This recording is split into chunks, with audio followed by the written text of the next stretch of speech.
కందుకూరులో బుర్రా గెలుపు, ముళ్ళ కంచె మీద నడక. వివరాల్లోకి వెళ్తే కందుకూరు వైఎస్ఆర్ కాంగ్రెస్ పార్టీ అభ్యర్థి బుర్రా మసూదన్ యాదవ్ గెలుపు నల్లేరు మీద నడక కాదని, ముళ్ళ కంచె మీద నడక అని రాజకీయ విశ్లేషకులు భావిస్తున్నారు. కందుకూరు ఇన్ఛార్జి బాధ్యతలు తీసుకున్న తర్వాత కార్యాచరణ మొదలుపెట్టిన బుర్రాకి అడుగడుగున అవరోధాలు ఎదురవుతున్నాయి.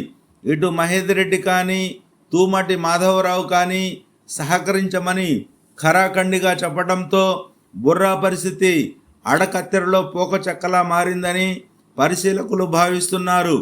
కందుకూరు వైఎస్ఆర్ కాంగ్రెస్ పార్టీ పరిశీలకుడుగా వచ్చిన మన్నెమాల సుకుమార్ రెడ్డి కావలి నియోజకవర్గంలో ఒక డాన్లా ప్రవర్తించి పార్టీ నుండి సస్పెండ్ అయ్యి మరలా పార్టీలోకి తీసుకున్న తర్వాత కందుకూరు పరిశీలకునిగా పంపించిన విషయం మనకు తెలిసిందే.